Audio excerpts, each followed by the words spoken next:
Iran occupies one of the world's most volatile geographical crossroads. Its territory has been subjected to constant waves of conquering armies and external cultural pressures. Historically, when massive empires sweep through a region, the local culture is entirely absorbed or erased. Yet, despite repeated fragmentation and conquest, a distinct Iranian identity survived and continuously reemerged across 2.5 millennia. This paradox is explained by continuity theory. A civilization does not survive by remaining static. It survives by relying on a dynamic, deep cultural skeleton that regulates society and absorbs external shocks. We can map this skeleton using the brain kinematics model. Think of a civilization's culture as a distributed brain, functioning through 3 primary coupled regulatory systems: religion, philosophy, and art. In this system, religion serves a specific regulatory function. It stabilizes shared values, moral orientation, and collective ethics. The philosophy node stabilizes conceptual reasoning. It organizes how a society interprets information and builds logical coherence. And the art node stabilizes collective emotion, aesthetic identity, and cultural memory. None of these domains can sustain a society on their own, but interacting together, they form a self-organizing system. When external shocks occur, these coupled streams allow the civilization to adapt without losing its ethical and aesthetic core. We usually picture scientific discovery as a solitary pursuit, an isolated institution handing down inventions to a passive society. But this model leaves out a crucial piece of the architecture. Science is the 4th node in the cultural brain. It does not operate independently. It is tightly bound to the other 3. In this framework, science acts as the systemic reality correction loop. It is a feedback mechanism that tests the models built by the rest of the civilization. It works by observing material processes, calculating predictions, and providing corrective resistance whenever inherited knowledge fails to match physical reality. Each node asks a different question of reality. Religion asks what an event means. Philosophy asks how it can be understood coherently. Art asks how it can be perceived. Science asks about mechanism, how a process occurs, and whether it can be reliably predicted. This scientific mechanism rarely formed in a vacuum. It was driven directly by urgent environmental pressures, political administration, and daily social needs, far beyond elite academic debate. To understand Iran's historical continuity, we have to look at how scientific observation repeatedly exposed flaws in the civilization's models, forcing necessary updates to its art, philosophy, and religion. In ancient Iran, art functioned as an active organizer of cultural identity and political order. During the Achaemenid Empire, from 550 to 330 BCE, the state needed a consciously imperial artistic language to unite incredibly diverse nations under one system. The architecture of Persepolis represents the culmination of this mathematical and aesthetic thought. It celebrated imperial order through strict geometry, symmetry, and modular planning. Constructing a ceremonial complex of this scale required highly advanced scientific knowledge. Planners had to integrate hydrology for drainage systems, precise surveying, metallurgy, and material engineering. This creates a direct counter-influence. Engineering knowledge made the architecture structurally possible, and that architecture became a physical tool of political statecraft. The visual art layered onto these structures was deliberate. Stone bas-reliefs depict representatives of many nations bringing tribute peacefully, communicating unity over military domination.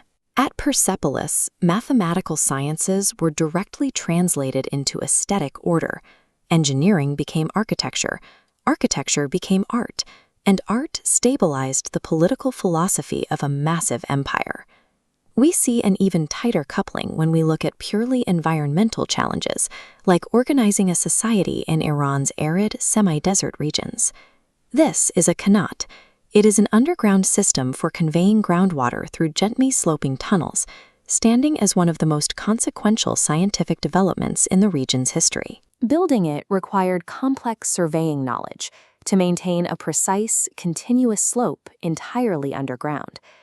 This technology made permanent agriculture, gardens, crafts, and urban life possible in areas that were otherwise uninhabitable.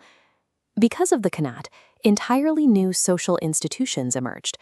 Settlements had to establish property relations, taxation, and communal rules for maintaining tunnels and dividing water. The feedback loop immediately closed back on itself.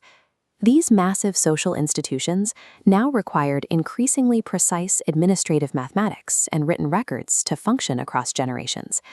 A purely technical discovery generated a self-sustaining social institution, and that institution preserved the technical knowledge. Science and culture are inextricably coupled. This relationship becomes highly volatile at the specific edges of the network graph, where the science node interacts directly with religion and philosophy. Ancient Iranian traditions, like Zoroastrian cosmology, did not view celestial observation and moral order as separate fields. Celestial bodies were deeply intertwined with divine creation. Because cosmic order mattered, this religious framework actually stimulated scientific observation. It created massive social demand for accurate ritual calendars, solstice tracking, and agricultural timing. To meet this demand for precision, scholars developed highly intricate observational instruments, like this brass astrolabe, mapping out celestial mechanics. But this creates an epistemological anomaly. When measuring the heavens with mathematical precision, eventually the observed behavior of the stars contradicts inherited religious explanations. This mismatch creates intense systemic strain. The civilization must choose, reject the empirical data, or force its philosophers to adjust their understanding of natural causation. A resilient civilization survives these moments by doing the latter. It reorganizes its philosophical models to absorb the shock of physical reality. By the 13th century, under the Ilkhanids, we see this coupled knowledge system operating at peak capacity at the Moraga Observatory. Moraga functioned as a hub generated by political upheaval and the Mongol conquest, gathering scholars, mathematicians, and translators from across Eurasia. This environment forced a unique interaction between science and visual art.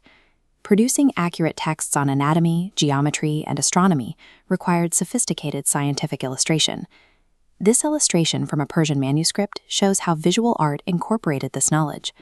Iranian artists were exposed to medieval scientific traditions of optics, but notice the spatial arrangement.